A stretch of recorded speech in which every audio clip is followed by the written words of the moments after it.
matches. Well, let's jump into game one and see exactly which Colossal is maybe going to come out victorious. It's going to be interesting to see how they're going to come up against each other with the supportive Pokemon on their team. But jumping out into the leads here, on Michael's side of the field, we have got that Amoonguss and the Urshifu, and on Roberto's side we have got the Colossal and the Urshifu as well. So it looks like a very strong strategy coming out here for Roberto.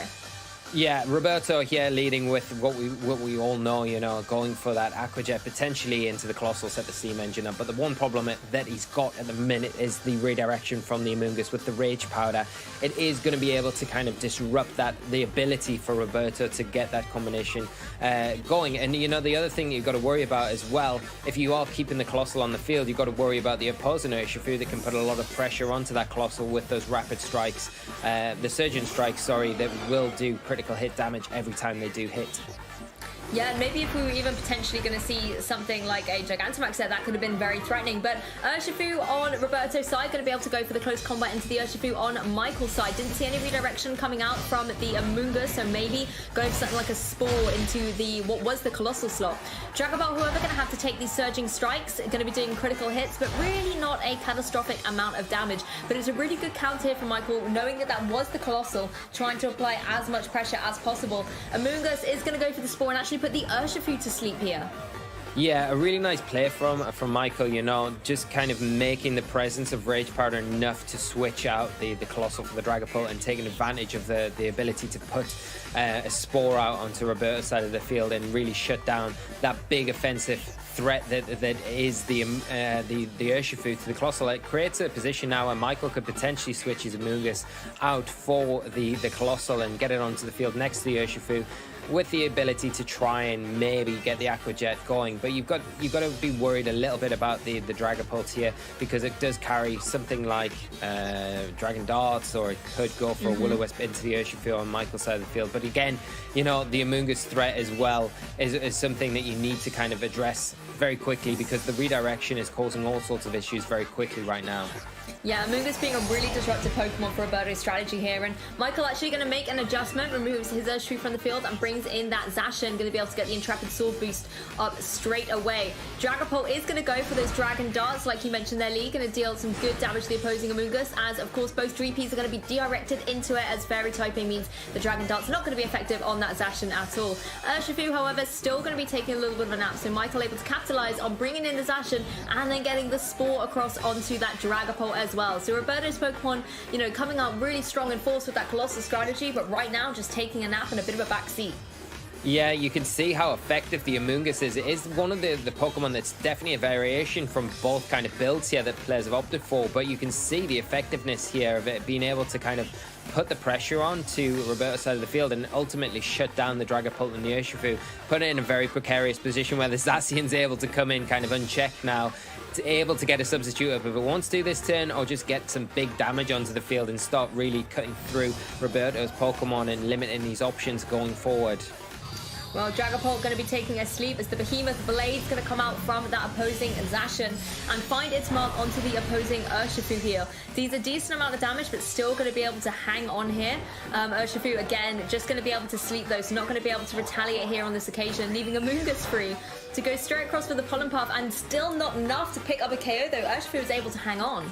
Yeah, and these sleep turns will, you know, the Urshifu can wake up at some point here, you know. If Roberto decides to go for a Protect here and they do get the wake up, then it gives you a little bit more longevity to kind of potentially get an Aqua Jet combination with your Colossal later on this game, and that's the big key here. But you need your Dragapult to wake up soon, because you need to utilize another Dragon Darts to get onto that Amoonguss as soon as possible. Take it out of play, because as long as that redirection's in play, you're not going to be able to utilize your Aqua Jet, and you're not really going to be able to really hit anything beside it for as comfortably as you would like.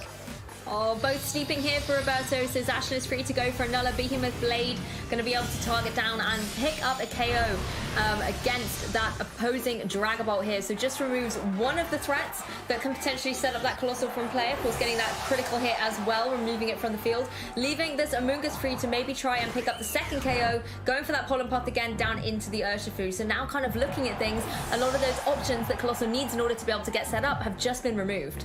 Yeah, and that's the big thing, you know, you see how powerful a move like Spore is when you can utilize it like Michael has here so effectively.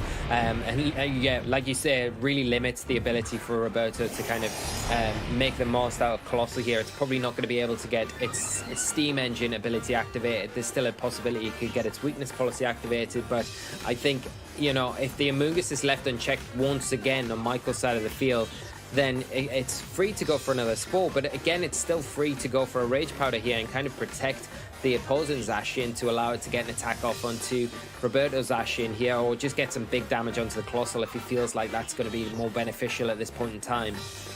Yeah, Amoonguss certainly being quite disruptive. It can draw in away any attacks from that Zacian. Of course, Colossal as well could potentially get itself set up here, but then something like a Behemoth Blade coming down into that slot, even though it's not going to be the most destructive, in that Dynamax form, obviously Behemoth Blade will double in its offensive pressure, so it can still start chipping away at that opposing Colossal.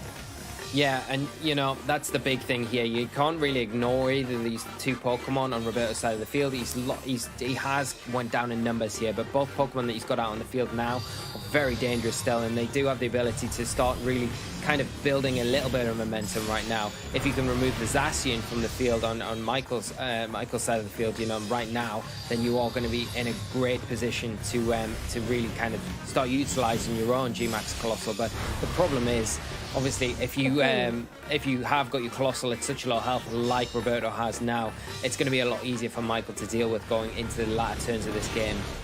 Well, Heat Wave going to come out and be able to connect onto the opposing Zacian there, so being able to remove that threat. And you can really see from both these Zacians as well, the Behemoth Blade did so much damage, respectively into the Colossal and then into the opposing Zacian as well. It really is one of those moves that can just sort of deal massive chunks of damage, and particularly if you're able to find a super effective target, it can really kind of pick up those solid Okos. But I'm amazed that Amoonguss is still here out on the field. Of course, Heat Wave, it's not going to be able to redirect away, but maybe if there's a Heat Wave miss, or if Zacian doesn't manage to counter it down, maybe Amoonguss is going to switch out, use its Regenerator ability. It could come back and Spore a little bit later on. Yeah, it's definitely got the ability to switch out now, and you know, if you want to switch it out and potentially like catch a Heat Wave, that would activate the steam engine on any Colossal that's potentially sitting in the back. The problem is with the Colossal on Roberto's side of the field, it's really locked at this point, where, you know, an Aqua Jet's probably going to be enough from the opposing Urshifu on Michael's side to pick up the knockout. That just leaves Zacian. And do you concentrate then down onto the Amoonguss? It's probably wise to, because you don't want to be put to sleep again. Or do you concentrate down onto the Urshifu and prevent any future potential Aqua Jets onto his own G-Max Colossal when it does enter the field? I mean, this is one thing we haven't been able to talk about so far in this game, is the Dynamax. Both are kind of in this kind of late game strategy here, and Roberto is going to go for the Dynamax on the Colossal. Even though it has very low HP, being able to double it up and then going for that max guard in the face of an Urshifu means you're not going to be broken through by that Unseen Fist ability. You're going to be able to protect yourself. Amoonguss going to go for that redirection though with the Rage Powder, as Zacian is able to go for the Behemoth Blade once again. Going to be able to target down and finally remove for Roberto this Amoonguss from play. Yeah, and it's a nice play to get rid of it finally, because it stops that disruption, but it does leave the Urshifu kind of free to get an attack off here. It does go into the Colossal, as you would imagine, but the problem is now for Roberto, he has maxed. He's not really got anything out of that turn from his G-Max Colossal, and it does leave Michael in the position where he can bring in his own G-Max Colossal, go for that Aqua Jet combination, and get rid of the Zacian or potentially the Colossal. The problem is, though, if you go after one, you know, if you go after the Colossal on Roberto's side, then the Zacian's kind of free to probably pick up the knockout. That combination between, you know, the Aqua Jet and the Behemoth Blade +1 is probably enough to take down your Colossal. And kind of vice versa. If you go after the Zacian, then the opposing Colossal is probably going to be able to pick up the knockout onto your Colossal as well, which then kind of leads you down a path. Which Pokemon do you want to go for? And you've got to say you probably need to get rid of the Zacian before you get rid of the Colossal, because then at least you've still potentially got Urshifu to kind of help you out in that situation. But then does Roberto read into that and just protect his Zacian this turn and try and get the G-Max Volcalit onto the opposing Colossal? There's a lot of mind games going into this last turn. Yeah, so many mind games, it's hard to keep track. I mean, Urshifu really is sitting in a great position here. But Michael, you could always try and go for something like the Aqua Jet into the opposing Colossal, maybe even try and pick up the KO there, or seeing as you've got your own Colossal on the field and still has access to Dynamax, Michael might just want to go straight away for that setup. But I think you're right here, Lee. If he does go for any kind of setup, who's it going to target with the Colossal? Is it going to be the Zacian, maybe with something like a Max Flare, try and remove it from the field? Or maybe try and remove the Colossal just so you don't have the opportunity on Roberto's side to maybe try and set up any residual damage. But going to be the Dynamax coming out from Michael, going to be that Colossal. Yeah, and it'll be interesting to see if he goes for the self-activation or if he actually goes, like you said, Lou, into the opposing Colossal on Roberto's side of the field. The thing is that it's just protected, so it's a really easy target. Just remove it. Your Colossal's probably going to be able to take a Behemoth Blade, and then if you can just hit it back with a Max Flare, then you do have Urshifu and Colossal going into the next turn. Well, Zacian just going straight on the Protect from any damage that this Colossal can potentially deal out. Urshifu is going to go for the self-activation though with the Aqua Jet. So Steam Engine going to activate. It's going to be one speedy Colossal, also paired up with the weakness policy, so it's also going to have a strong offensive pressure. And I guess that's the thing, you can remove the Colossal from play anyway by activating up the Steam Engine, knowing you're going to be the faster, and then going for some damage into it. But instead, just going for the Max Quake into the Zacian. So a nice protective from Roberto.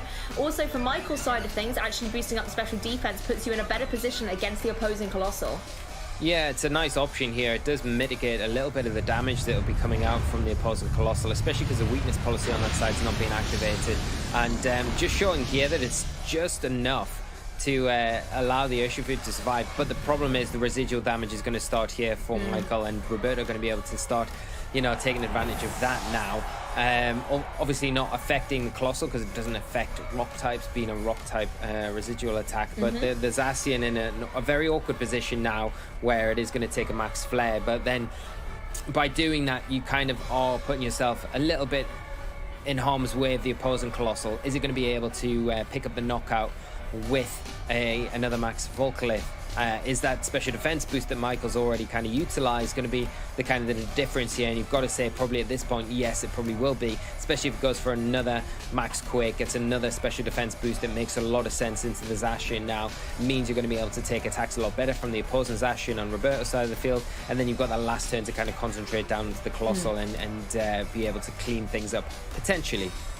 Well, Zacian going for another Protect here and does manage to get it. Going to protect itself up from anything that this Colossal is going to be able to throw out its way. It's going to be the Max Quake again, targeting down into Zacian. Again, the Protect is going to be able to mitigate a lot of the damage potential of that Max Quake. But I think it's nice here from Michael boosting up your special defense, knowing against that Colossal, you cannot take as much damage.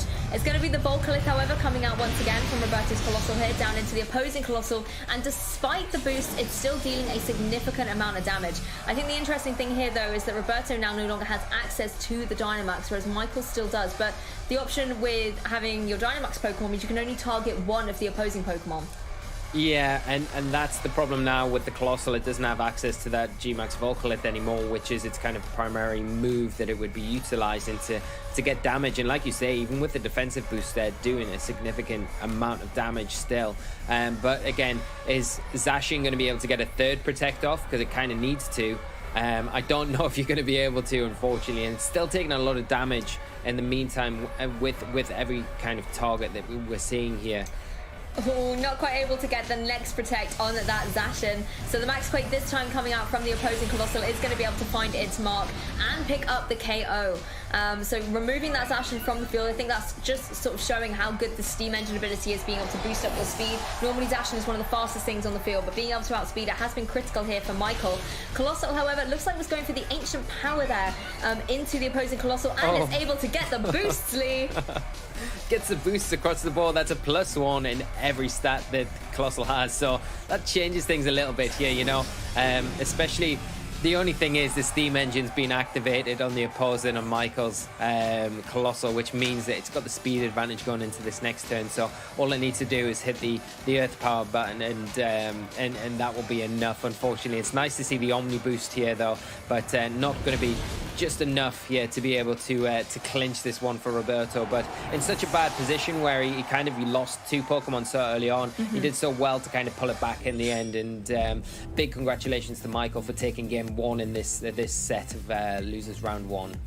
Yeah, it was amazing because at the beginning of the game, Roberto's 2 Pokemon were asleep. It was the Urshifu and the Dragapult, and they just kept sleeping through the turn. So it looked like the game was almost kind of over very early on, but Roberto was able to bring in the Colossal and kind of pivot up to this Colossal versus Colossal endgame situation, and things did start to look really, really interesting for him. But I think the critical thing was on the opposing side of the field with Michael. He was able to activate up the weakness policy on the opposing Colossal, and that just meant that it could deal out the offensive pressure that was needed, as well as kind of boost itself up with those max quakes, just to stop the Colossal on Roberto's side from really being able to be the offensive powerhouse that we know Colossal wants to be. Yeah, and that, you know, that was a big decision there, because we talked about it throughout that match, where we said potentially you could go for the Aqua Jet onto the opposing Colossal, especially because it just max guarded the previous turn. But it is risky, because at that point, if you miss the knockout at that stage and then you activate their steam engine and their weakness policy, then the game probably falls away from you. So I think you probably overall made the right choice, and the max quake is not something that we generally tend to see, which turned out to be a great option in the end, you know, with the special defense boost that just allowed Colossal to take those big attacks when it needed to, and especially with the Zacian getting those additional protects off. But I mean, from where the game was when Roberto had 2 Pokemon left, like you said, Lou, it felt like the game was kind of over, but it just goes to show how powerful Zacian and Gigantamax Colossal are, and they take so much to deal with, you know. So yeah, you know, you can see why they're being so dominant in this format.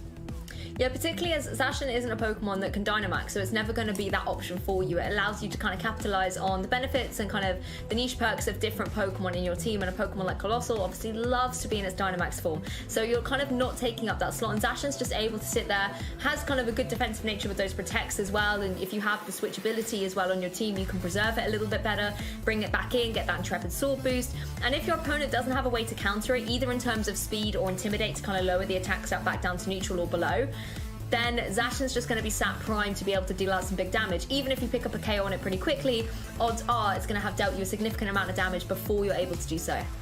Yeah, I couldn't have said it better myself, Lou. And with that, let's get into our next game of the set and see which player can come out on top, or if one player can take it at this stage of the match.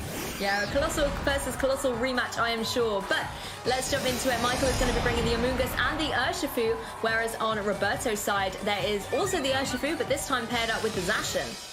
Yeah, the Amoonguss coming out again from Michael, it makes a lot of sense, you know, going to be able to disrupt with those spores, but is Roberto going to pay a lot more attention to the Amoonguss this time around because of how disruptive it was in that game 1?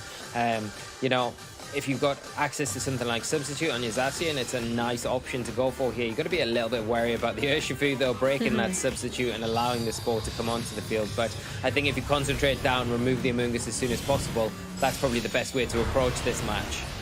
Yeah, the Amoonguss was certainly disruptive, and the Behemoth Blade there doing a huge chunk of damage to the opposing Amoonguss. It's still hanging on though, so the Urshifu maybe needs to back up the Zacian as it does so with the Surging Strikes. Only takes one kick from the Urshifu to be able to remove Amoonguss from play, and that certainly will help Roberto out a little bit more. Of course, it leaves the Urshifu on Michael's side unchecked to go for a Surging Strikes of its very own. And it's going to be able to target down into that opposing Zacian. Although it's not dealing the most destructive of damage, whittling away at your Zacian does just put it in a little bit of a precarious situation going forward. Yeah, that's like over 50% damage done to the Zacian. So, you know, Michael has lost the Amoonguss. It was so pivotal for him in game 1, which is a little bit of a disappointment, I'm sure, for him here. But he does get a little bit of a return by getting some damage onto the Zacian. It'll make it easier to deal with in the late game for sure. And even though you have lost the Amoonguss here, it does create an opening where you could potentially get the Colossal onto the field.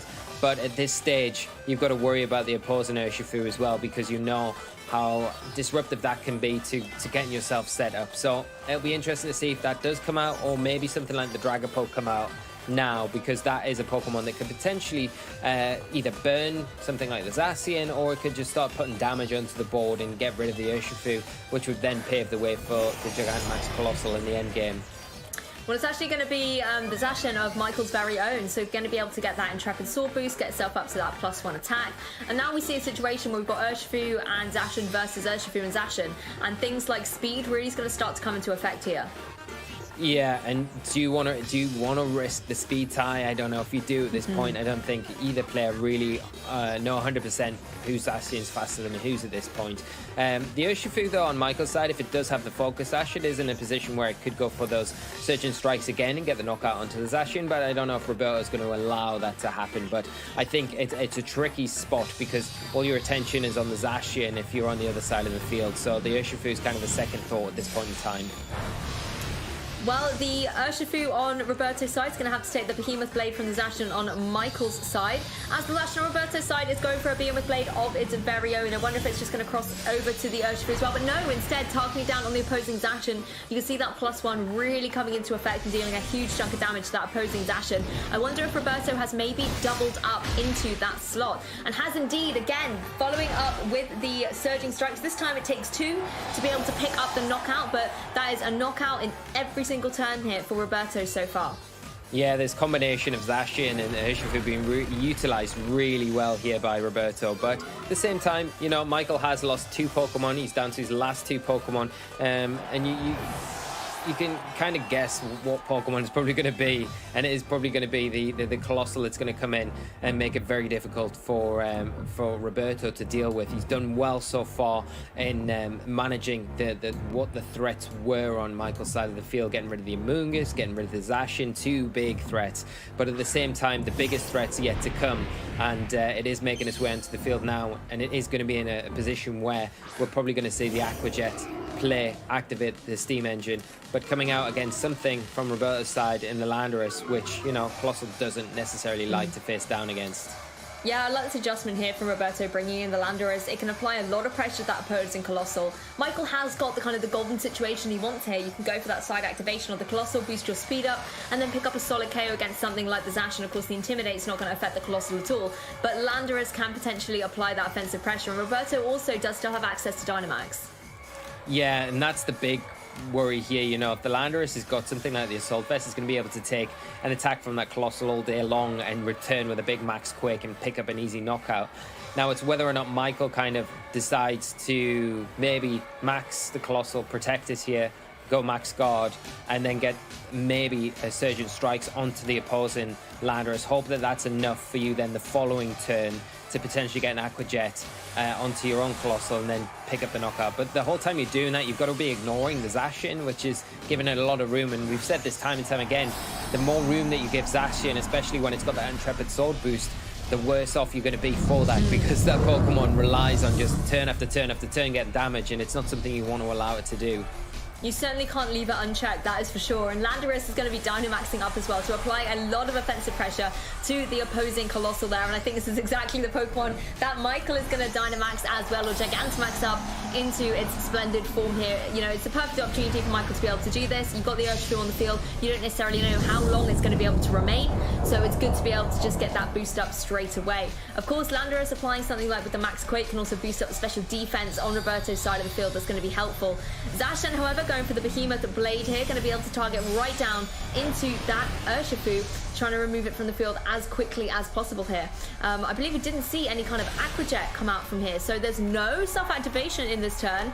Actually, Michael wanting to try and capitalize on the Landorus and go for those Surging Strikes, dealing big damage with the 3 critical hits, maybe making an easier target for the Colossal a little bit later on. Yeah, and I think it's nice to be able to get the damage onto the Landorus here, but we don't see a protect from the Gigantamax Colossal, and will it be able to take this attack? It can just about take it, and it is going to hang on. That is a big survival there from Michael, and confidence in your own Pokemon, knowing that you're able to take that is huge.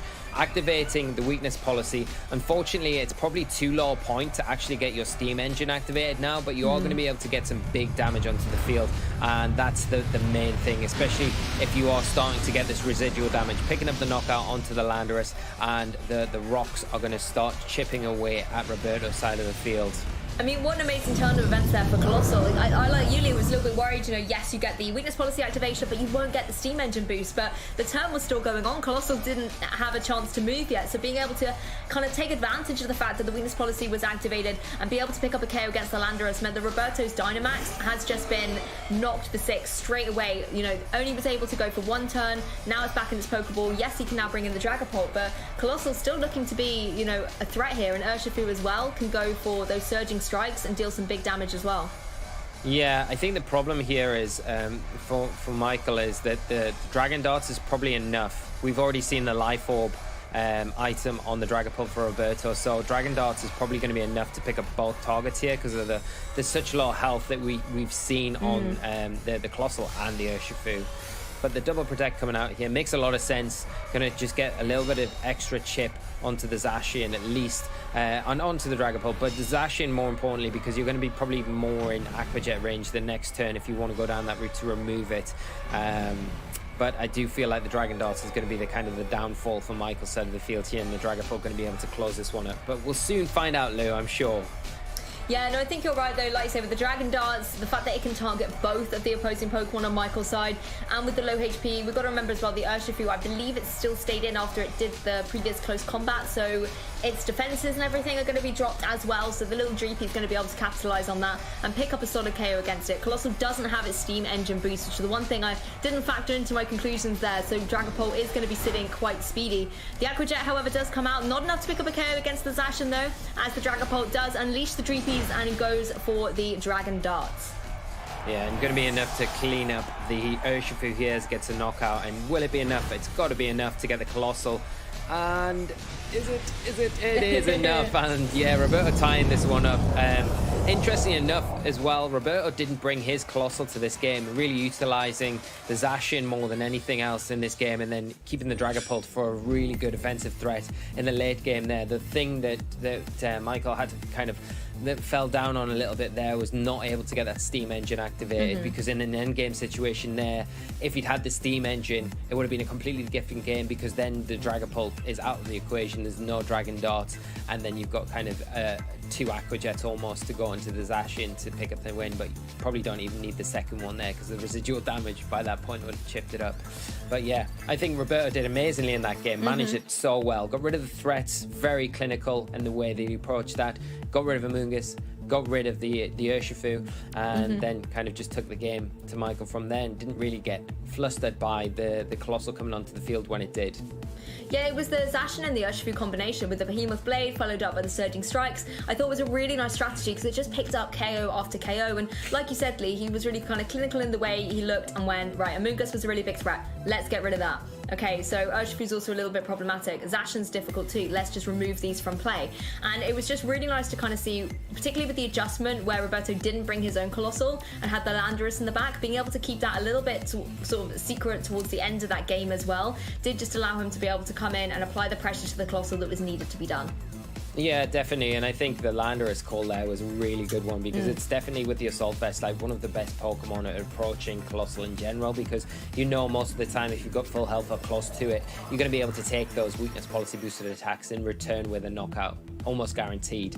I think, you know, Michael approached the Landorus very well in how he knew that the Max Quake wouldn't be enough to take him down, made sure that he got rid of that, but I think the Dragapult in the back probably complicated things with the Dragon Darts, and the fact that it has the Life Orb changes a lot of those calculations. You know, on the Urshifu you'd said that they'd already taken that close combat damage, taken the defense drop already, so kind of sealing the fate there for Urshifu, and the Colossal just took so much damage in the first place, it just wasn't able to kind of capitalize in that position. So be interesting to see if Roberto kind of continues on with that trend, but I don't feel like Michael's going to be giving away his Pokemon for free almost like he did in that last game. Well, let's jump into Game 3 and see who is going to be victorious in this set. Remember, we're in the losers bracket, so the winner will remain in on the competition and the loser will be knocked out of Global Finals. On the right-hand side of your screen on Michael's team, we've got the Dragapult and the Zacian coming out, so a little change of events. Whereas on Roberto's side, Landorus is out front, paired up with the Zacian. Yeah, the Landorus here for Roberto is really nice. You know, it does mitigate and just take away that attack boost that the opposing Zacian on Michael's side has got, whereas you're able to potentially take advantage of your own Intrepid boost if you're Roberto. But you've got to be wary about the opposing Dragapult, because they do tend to carry options like Will-O-Wisp that would be very detrimental to both these physical attackers out in the field now. So maybe looking to preserve your Landorus until that Colossal comes back onto the field again isn't a bad option, because you not only preserve your Intimidate for later on in the game to reduce the attack power of the opposing Zacian, but you also kind of have a means to deal with the Colossal when as it does appear onto the field for Michael. Yeah, that's the thing. I think being able to apply the Intimidate against the opposing Zacian is really nice here for Roberto, putting it right back down to neutral. Maybe gives Michael the option to try and switch it out, bring it back in later, and you can capitalize on that switch. Of course, Zacian at neutral is still like completely excellent as a Pokemon. It can still deal a big amount of damage, but you want it with the Intrepid Sword boost, and that's exactly what Michael has decided to do here. And bringing out the Amoonguss as well to kind of cause that disruption, I think is going to be really nice. But it's going to be interesting to see what Roberto is maybe able to do here. It looks like he's going straight up for the Dynamax. And oh no, it's actually the Dragapult on Michael's side of the field here. So Dragapult and Landorus, I was going to say, both are well known for kind of running things like the max airstream, so speed could start to come into effect here a little bit more as the game progresses. There's Roberto's Landorus going in for that Dynamax, and I just wonder if this max airstream was potentially going into what was the Zacian, knowing it could switch out. Maybe it's going to catch this Amoonguss on the switch in. Yeah, potentially, and it would be such a nice play from Roberto to catch the Amoonguss and just remove it from the field quite quickly. Surprising to see the Dragapult max here, especially in front of a Zacian, but going to be able to take advantage of those. It's going to be a big max Phantasm here. I was predominantly going towards a max Wormwind, you know, to get the attack drop onto the Landorus and the Zacian, but opting for more of the defensive drop here, as we are going to see the Zacian be able to do some big damage in return into this Dragapult. Yeah, following up with that Behemoth Blade into the Dragapult does a huge chunk of damage. Looks like that was actually a solid one-hit KO against it. Yes, Dragapult will be removed straight away from the fray, but critically it has got, you know, with that Max Phantasm, got the defense drop, so maybe that will come into effect a little bit later. The Cova Berry activating on the Amoonguss, though, as it is indeed the Max Airstream from that Landorus, going to be able to find its mark. Of course, this information, if Team Future Roberto would have known this as Amoonguss joins the field, but the low health on that Amoonguss means it's now sitting in a little bit more of a precarious situation for either Landorus or the Zacian to try and clean up. Yeah, really nice call there from you, Lou. Calling the airstream into that Zacian slot and really punishing the Amoonguss that comes in for Michael. And, you know, the tables have really turned here for Roberto. You see, he's got that momentum swing just from that one turn.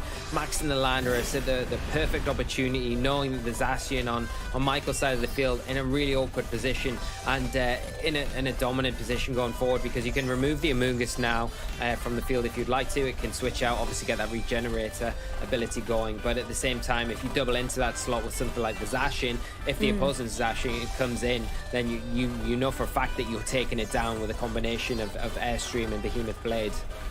That's the thing, Roberto looks to be really strongly in the driving seat here, because like we said, you can go for that Behemoth Blade and something like the Amoonguss, remove it from the field, and then whatever you go for with your Landorus will be able to redirect into something like the Urshifu. But if Michael does want to make that switch, maybe bring in the Zacian from behind and, you know, then get the Intrepid Sword boost up, if you're doubling in with the Behemoth Blade and the attack from the Landorus, you're going to be able to catch it there and try and pick up a KO. But Amoonguss not going to take any risks here, just going straight for the Protect, as the Urshifu on the opposing side goes for those Surging Strikes, and we saw how destructive they were. Oh no, that was actually the Aqua Jet, not the Surging Strikes, so dealing a decent chunk to that Landorus, putting it in a precarious situation going forward. The Max Airstream comes out though, does connect down onto the Urshifu on Michael's side of the field. This will activate the Focus Sash. Urshifu is going to be able to hang on going into this next turn. Maybe can apply another pressure with something like the Aqua Jet going forward. Yeah, I think losing the Dragapult and the way that Michael did, you know, turn one, probably not expecting the Zacian to stay in maybe on Roberto's side of the field, but then again, there was no reason really for him to switch it out at that point. I think, you know, it's just created this awkward position now where the Amoonguss is taking a lot of damage when it's come in. It's not really going to be able to support like it's been seen to in the previous two games. Going to be going down very quickly, and the Aqua Jet just not doing enough damage from the Urshifu to pick up the knockout into the Landorus like you would kind of need it to. So you're going to see another Behemoth Blade here, and it is going to be into the Amoonguss here to knock it out, and the opposing Landorus, you would assume, going for another Airstream, take down the Urshifu and set itself up to close this game out against the opposing Zacian in the back from Michael. Actually, just going to be the Max Quake coming out here just to be able to pick up the KO and just boost up the special defense on the side of the field. Not really needed, but maybe potentially was thinking it could try and catch the Zacian on the switch in. There's no reason not to go for it, no matter what you were going to target into that Urshifu slot with. If it stayed in Urshifu, you were going to be able to pick up the KO, and then maybe if you could try and catch a switch, it just kind of was the best potential there for Roberto to go for. The Zacian on Michael's side is going to rejoin the field here, but with the speed advantage that Roberto has got now, with the combination of the Behemoth Blade and then something coming out from that Landorus, it's going to be like there's not a lot that the opposing Zacian can really do. There's not really, you know, and it's very difficult, this situation. And the thing is, as low health as these Pokemon are, you know, Roberto's still got 2 Pokemon in the back, and that is proving far too much for Michael, as he does